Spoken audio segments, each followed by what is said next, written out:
রাস্তার পাশ থেকে যদি জীবনে একবারও সিম কিনে থাকেন তাহলে আজকের এই ভিডিওটি সম্পূর্ণ দেখে এখনই এই জিনিসটা চেক করে নেন। দেখেন ভাই, রাস্তার পাশে যে সিমগুলো ব্যবহার করে সেখান থেকে কিন্তু মূলত স্ক্যাম হয়।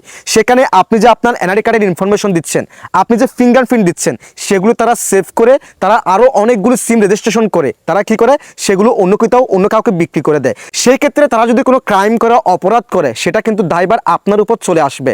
কেননা ওই সিমটি আপনার এনআইডি দিয়ে, আপনার ফিঙ্গারপ্রিন্ট দিয়ে কিন্তু রেজিস্ট্রেশন করা হয়েছে। তাই আজকের এই ভিডিওটি সম্পূর্ণ দেখে এখনই চেক করে নিন যাতে আপনি নিরাপদে থাকেন। তো চলুন কথা আবার এই ভিডিওটা শুরু করা যাক। নিয়মিত এরকম ইম্পর্টেন্ট ভিডিও পাওয়ার জন্য ফলো করে রাখতে পারেন, যা আপনার অনেক কাজে দিবে। Okay, so guys, first of all আপনারা আপনাদের ফোনে ডায়াল প্যাডের অ্যাপসটাকে ওপেন করে দিবেন।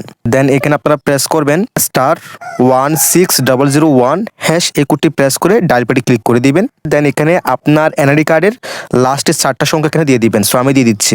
লাস্টের 4টা সংখ্যা দেওয়ার পর এখানে সেন্ডে ক্লিক করে দিবেন। এরপর দেখেন আমরা ওকেতে ক্লিক করে দিলাম, একটা SMS আসবে। দেখেন একটু অপেক্ষা করবেন। একটু অপেক্ষা করার পর আপনার মেসেজের যে ইনবক্সটা আছে সেটাকে ওপেন করবেন। দেন এখানে দেখবেন একটা মেসেজ আসবে, দেখেন এসে গেছে। এবং এরপর দেখেন আপনার ওই এনআইডি কার্ড দিয়ে কয়টি সিম রেজিস্ট্রেশন করা হয়েছে এবং কোন কোন অপারেটর রেজিস্ট্রেশন করা হয়েছে, কোন কোন নাম্বার রেজিস্ট্রেশন করা হয়েছে, প্রত্যেকটা নাম্বার কিন্তু এখানে দেখিয়ে দিচ্ছে। যদি আপনি এখানে একটি আননোন নাম্বার দেখতে পান, যে নাম্বারটি আপনি ইউজ করেন না, চিনতেছেন না, সাথে সাথে ওই অপারেটরের আপনি হেল্প সেন্টারে কল করে আপনার সেই নাম্বারটিকে আপনারা ডিজেবল করে দিবেন, অফ